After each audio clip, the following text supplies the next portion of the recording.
پر افغانستان کے حالات کی ذمہ داری نہیں ڈالی جا سکتی۔ پاکستان کو اسکیپ گوٹ نہ بنایا جائے کیونکہ پاکستان کے افغانستان میں کوئی فیورٹس نہیں ہیں۔ یہ پریس کانفرنس ایسے وقت میں کی گئی ہے جب ملک میں گزشتہ روز افغان نمائندے نے ہندوستان کی مدد سے پاکستان پر سنگین الزامات لگائے کہ جنہیں مسترد کرتے ہوئے وزیر خارجہ شاہ محمود قریشی کا کہنا تھا کہ سلامتی کونسل کو بریف کرنے کی پاکستانی درخواست کو مسترد کرنے میں ہندوستان کا بطور صدر سلامتی کونسل پورا ہاتھ ہے۔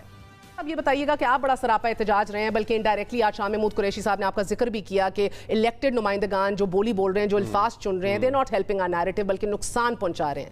اور نیریٹو دنیا میں سن کون رہا ہے؟ 15 ممبرز ہیں سیکیورٹی کاؤنسل کے، ان میں سے 5 پرماننٹ ہیں جن میں ایک چین ہے، اور اس کے علاوہ 10 اور ممبرز ہیں نان پرماننٹ۔ ان میں سے کس نے پاکستان کے موقف کی حمایت کی کہ جی پاکستان کو بھی سنا جائے وہاں پر؟ وزیر خارجہ شاہ محمود قریشی صاحب ایک سٹیٹمنٹ دیتے ہیں اور کہتے ہیں کہ طالبان جو ہیں وہ اب ریفارم ہو چکے ہیں، تو کنفیوژن پھر کریٹ ہو جاتی ہے کہ آخر ہماری اس وقت پالیسی ہے کیا؟ شیخ رشید صاحب نے بھی ایسی بات کی، انہوں نے بھی ایسی بات کی۔ تو گزارش یہ ہے کہ ہماری جو بھی پالیسی ہو، میرے خیال میں تو ہمیں میرے ذاتی نقطہ نظر میں کہ کسی بھی صورت ہماری ایسی پالیسی نہیں ہونی چاہیے جس سے ہمیں یہ نظر آئے کہ ہم طالبان کے حمایتی ہیں۔ دنیا میں ایک بہت تبدیلی آ چکی ہے، تو اس ساری صورتحال میں چین ہمارے اس موقف کا کوئی دنیا کا ایک ملک بتا دیں کہ جو اس وقت طالبان کی حمایت پہ تیار ہو۔ چین، ایران، روس، حتیٰ کہ سعودی عرب اور یو اے ای وہ بھی ہمارے کے طالبان کی حمایت کے اوپر تیار نہیں۔ روس اور چین تو بہرحال بڑے پازیٹیو سٹیٹمنٹس دے رہے ہیں پولیٹیکل سیٹلمنٹ کے حوالے سے۔ سر آج ضمیر کوبلوف جو ہیں رشین اسپیشل ریپرزینٹیٹیو، انہوں نے بھی کہا کہ پاکستان کو اسکیپ گوٹ نہ بنایا جائے، چائنیز بھی اس حوالے سے بات کریں۔ If you give me a chance, Munir Akram صاحب از کنیکٹڈ ود اس، ان کا بھی پوائنٹ آف ویو لیتے ہیں۔ منیر اکرم صاحب، thank you very much indeed for joining اس۔ سر فرمائیے گا کہ کیا بات ہے کہ افغانستان کی پالیسی کی ڈسکشن ہو رہی ہے، جوائنٹ سیکورٹی کاؤنسل میٹنگ ہوتی ہے آپ کی افغانستان پہ، ہمیں کیوں نہیں اجازت دی جاتی کہ ہم اپنا موقف بھی بیان کر سکیں، سامنے رکھ سکیں؟ why were we shut out؟ یہ دیکھیں، ہندوستان کی صدارت ہے، اس کے لیے جو صدر ہوتا ہے سیکیورٹی کونسل کا، اس کو بہت اختیار ہوتا ہے کہ فیصلہ کرے کہ کون بولے گا کون نہیں بولے گا، اور وہ کنسنسس سے ہوتا ہے۔ اس میں ہندوستان نے آبجیکٹ کیا ہے اور ہمیں معلوم تھا کہ ہندوستان آبجیکٹ کرے گا، پر اسی لیے ہم نے مانگا تھا کہ جی آپ ہمیں اجازت دیں۔ ہمیں معلوم تھا کہ ہندوستان نہیں اجازت دے گا پاکستان کو بولنے کے لیے، پر اس کو نہیں دیکھ سکتے ہیں کہ جی پاکستان کی فیلئر، یہ تو ان کے پاس اختیار ہے کس کو بولنا کو نہیں بولنا۔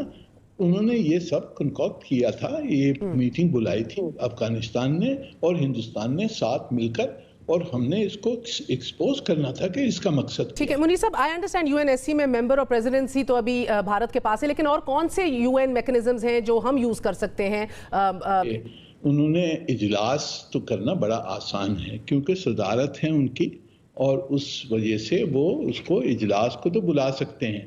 افغانستان نے ان سے ریکویسٹ کی اور انہوں نے شامل ہو کے انہوں نے اجلاس بلایا، پر جو دیکھنے کی بات ہے کہ اجلاس میں سے نکلا کیا؟ کوئی نتیجہ نہیں نکلا۔ اور یہ کہنا کہ جی پاکستان کی حمایت کس نے نہیں کی، آپ سب سٹیٹمنٹس دیکھیں، سب سٹیٹمنٹس کہتی ہیں کہ ملٹری سلوشن نہیں ہونا چاہیے، پولیٹیکل سلوشن ہونا چاہیے۔ تو پولیٹیکل سلوشن کس نے پہلے مانگا تھا؟ پاکستان نے۔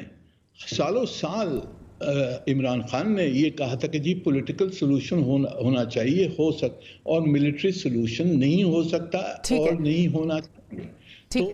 خدشات سے پہلے جو سب سے زیادہ جس چیز کے اوپر دکھ ہے، ایمبیسڈر صاحب ہمارے بڑے کامیاب سفارتکار ہیں اور انہوں نے بڑے اچھے طریقے سے بیان کیا جو سفارتکاری کی زبان میں جو چل رہا ہے۔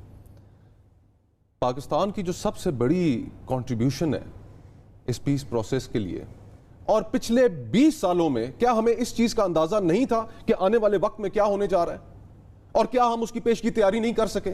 آج دنیا میں پاکستان کے خلاف جو ایک بیانیہ سیٹ ہوا ہے، جو انٹرنیشنل میڈیا میں ایک ٹون سیٹ ہوئی ہے، ہم اس وقت سو رہے تھے؟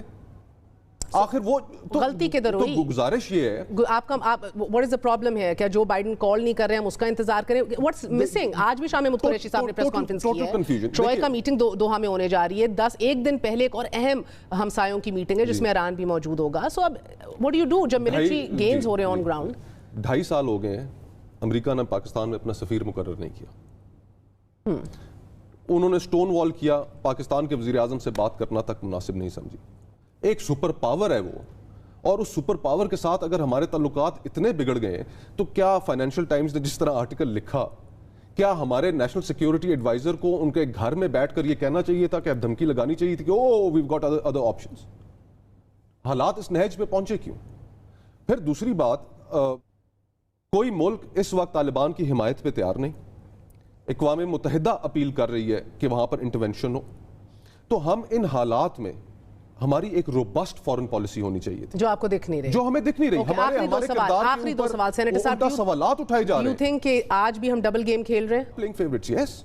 سو وی آر اسٹل, ابھی بھی ڈبل گیم جاری ہے. therefore you see, دنیا کو آپ اسی صورت کنونس کر سکیں گے. آپ مجھے بتائیے کہ آپ کے پاس کون سی ایسی, آپ کنڈیم کریں کہ طالبان ٹیررسٹ ہیں, کنڈیم کریں کہ وہ انسانیت کے قاتل ہیں, کنڈیم کریں کہ ان کے ہاتھوں پہ معصوم لوگوں کا خون ہے افغانستان میں اور پاکستان میں, وہ ایک ہی سکے کے دو رخ ہیں, آپ کنڈیم کریں. یہ زبان آپ نے کبھی سنی؟ آپ مجھے بتا دیجئے. اور اس کے باوجود ہم اگر اس مقام پر کھڑے, غلطی مکمل پاکستان کی نہیں ہے, بیٹھ کر گفتگو ہونی چاہیے اور وے فارورڈ ہمیں مل کے نکالنا ہے. ایبسولوٹلی. اگر ہم مل کر وے فارورڈ نہیں نکالیں گے تو اگر خدا نہ خواستہ, خدا نہ کرے کہ وہ وقت آئے, پریسلر امینڈمنٹ بھی ہوئی تھی, بالکل ہوئی تھی, تو اس کی کانسیکوینسز تو پھر پاکستان ہم نے بھگتنے, سب نے مل کر بھگتنے.